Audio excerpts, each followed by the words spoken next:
I thought this might be interesting. I've got too many of these, but I thought it would be interesting to do a video going from basically start to finish on how to refurbish one, because, you know, like, that's never been done before. There's, like, you know, I'm sure there isn't 24 videos that don't already show that. But this has just arrived from the US, nice and light.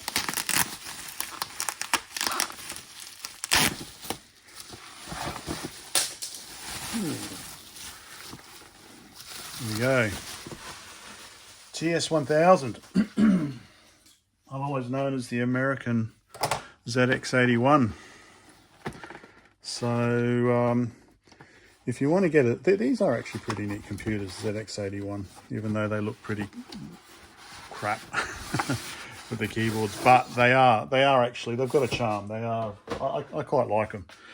And if you did want to get a ZX81, you know, if you didn't live in the UK, well, that's good polys, then definitely have a look at getting a TS1000, because they are a lot more readily available and a lot cheaper.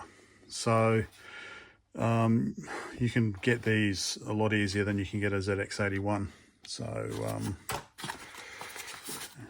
won't be needing that. So no power supply, which is fine, because otherwise I'll just be chucking that as well. Yeah. So what else we got? We got 90-day warranty. Ooh, what compatible cassette recorders? Okay, good to know. Radio Shack, realistic, yeah. Windsor, okay. And a manual.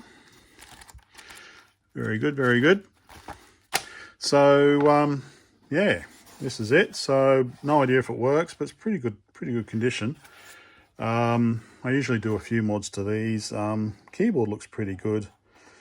You know, I might replace it. You know, get the you know, composite video out, replace the linear regulator, replace the memory, replace everything. So let's actually compare this. Well, actually no, let's compare it first. Here we go. We've got a TS1000 and its ZX81 cousin. So you can see, obviously, there's a few obvious differences on the front. I'm not going to cite your intelligence and point them out. The other difference is also, because one's a PAL and the other one's a NTSC modulator, the can has got the RCA plug in a different spot. So yeah, not directly interchangeable, obviously. So you can see this is actually one I've been working on before. There are quite a few different revisions. So yeah, let's pull this one apart. It's pretty simple. You got to remove, well, there's 2 screws there, and I believe there's a screw under there and under there. So let's get the knife. Yeah, there's a screw. Okay, there's another screw. Is that? No. Too thick. Let me get another screwdriver. Okay.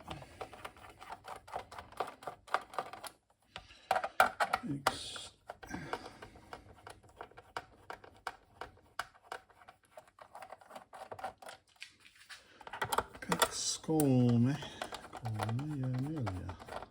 Questa meglio. It unscrews so makes me. Okay, is that enough? Is that all we need?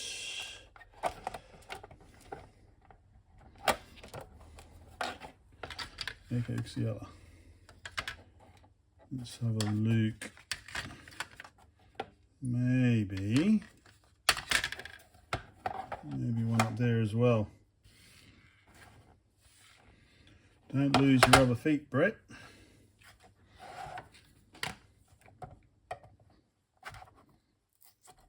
Aha. That'll be easy. 5 screws. Okay. And of course they're different lengths, so you remembered which one.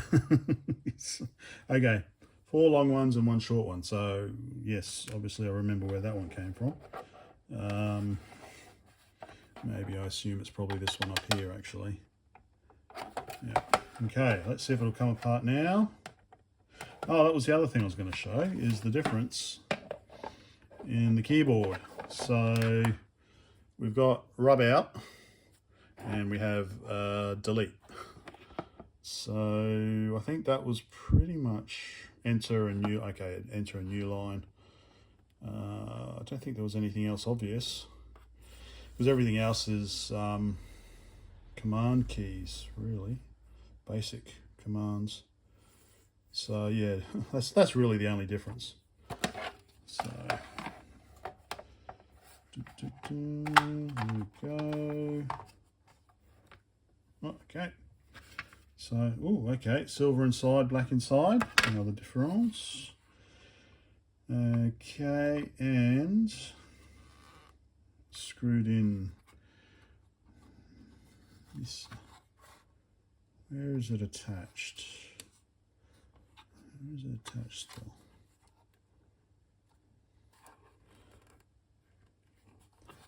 Screw there.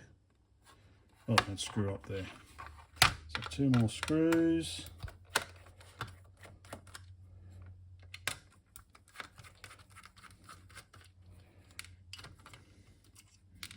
Okay, done.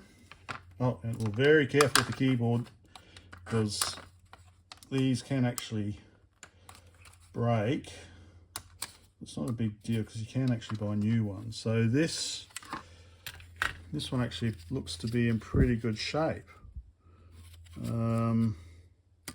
No cracking. So this one might actually, oh no, there you can see there's a crack there on that conductor. So it might need a new keyboard. But here we go. So this is the Timex Sinclair 1000.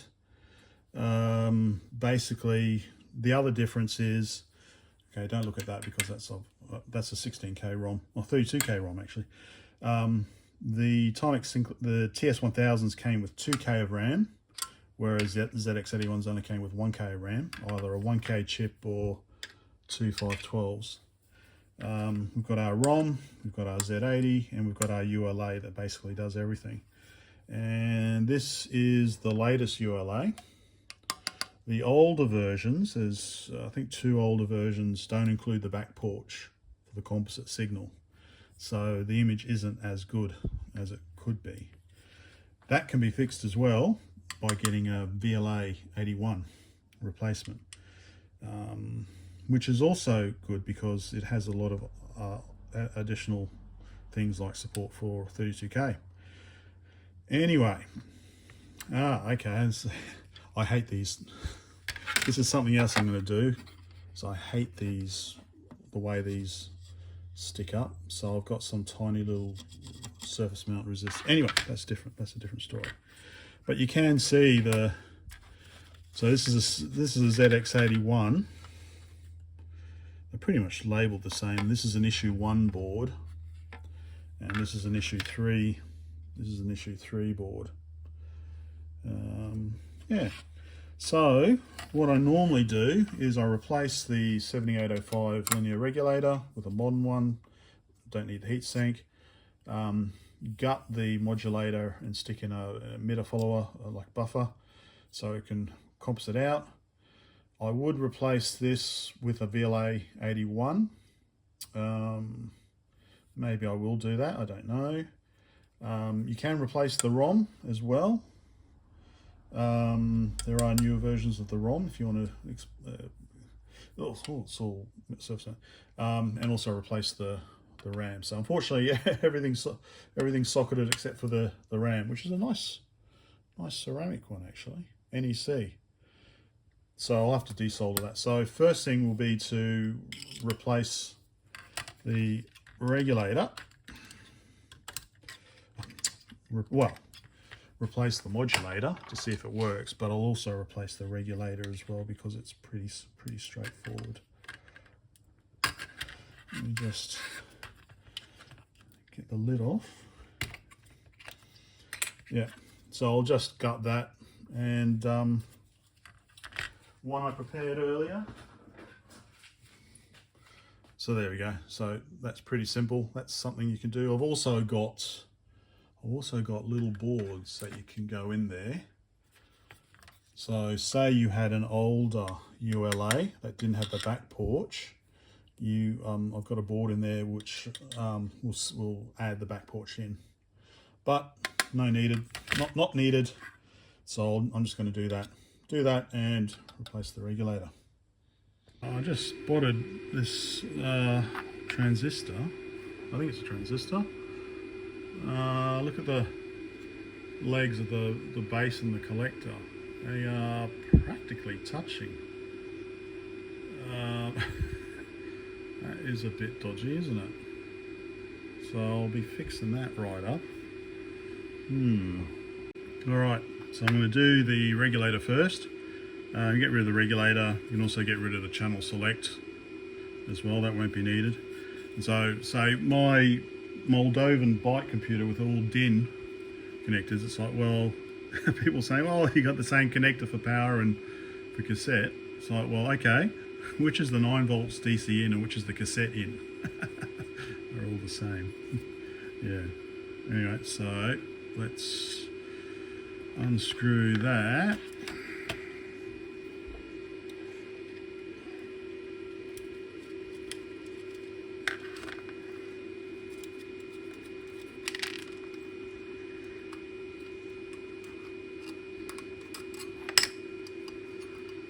Okay, so probably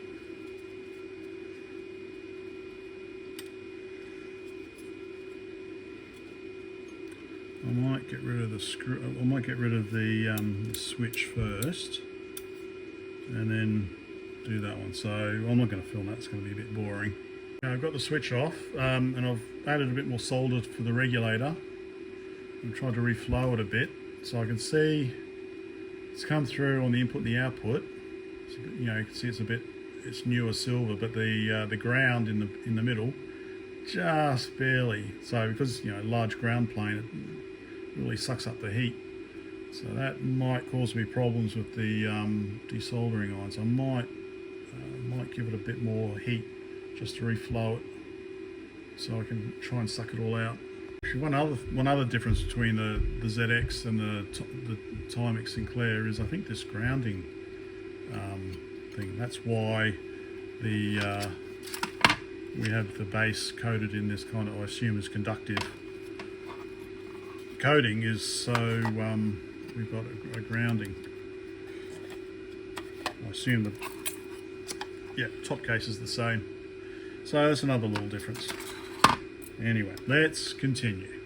It's really soaking up the heat. So actually I don't need this, so I'm just going to chop the legs off. That is the easier way of doing it, I think. Choppy choppy chop.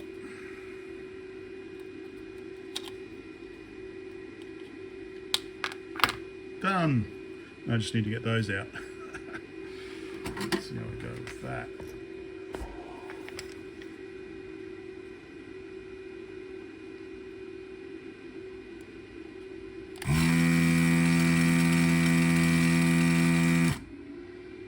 Really. I've got it. It's really soaking up the heat. I've got it set on 350 degrees. So it's pretty hot. I think this must be the output leg. That's much easier. Okay, that's out. That might be the input leg. Output leg? I'm not sure. Okay, let's try the other leg.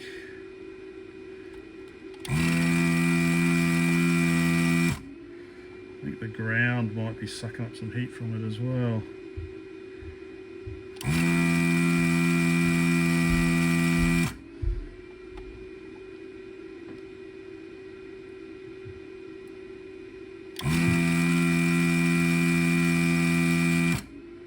Getting there. It's loose at least.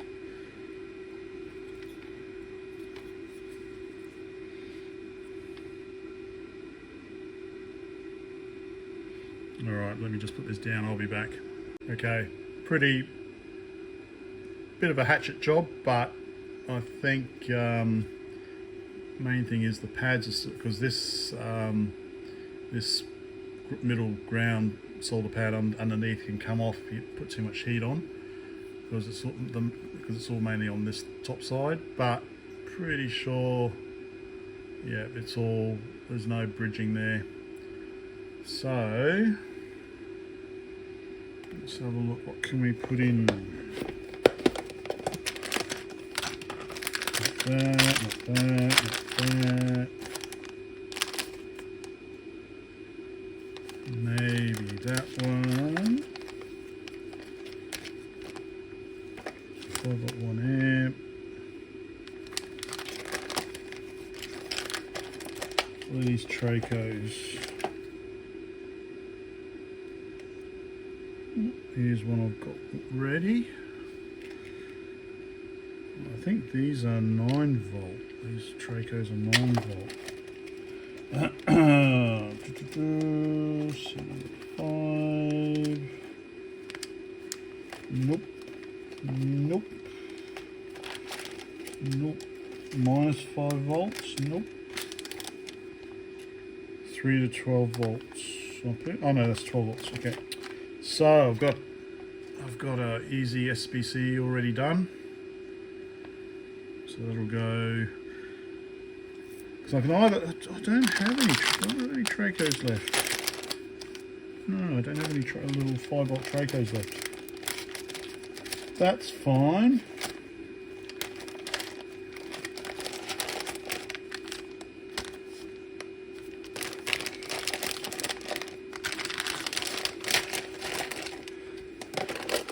Okay. So I just need to straighten these legs out, because obviously I tried to use them for something else. Should still work, I assume.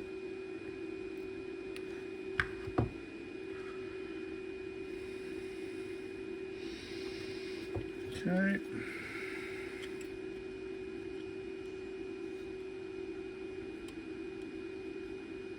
Maybe I'll just do a new one.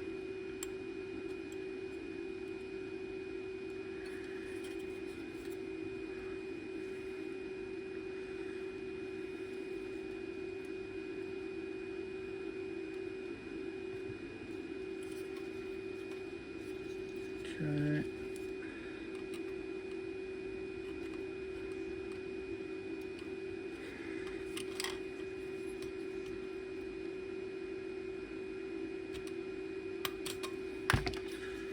There we go. That'll do.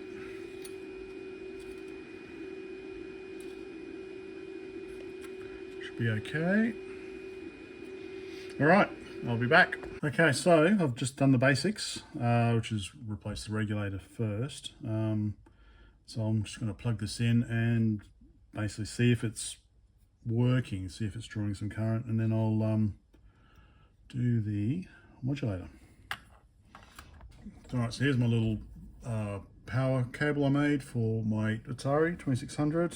I could probably look this up online, but I think it's just safer to check my real one. So I'll just stick it in there. I'll find out which one's negative. I assume it's going to be tip positive. No, tip positive. All right, let's have a look. So continuity. Okay, so that's negative. So that's the ground plane. Positive input, output. Okay. So yeah, so it looks like I'm thinking which is which. Yep, tip positive. Yep, okay. So 9 volts, tip positive, barrel negative. Okay, so pretty much what I've got here. So I've got tip connected to positive and that bit connected to there. All right, let's see what happens. Okay. All right, drawing 200 milliamps, so not excessive, so could be working. All right, let's do the composite video. Actually, I just realised I'll do that in the next part because it's a bit involved, and I think I have done it before, step by step. Not sure, but I won't do it here. So other things I like to do, get rid of these horrible electrolytics, so you can almost fit in axial, I think. Get rid of these ceramic disc capacitors. These two transistor looking things are, yeah, I would probably mount them a bit lower if possible. Yeah, so that's the first step done.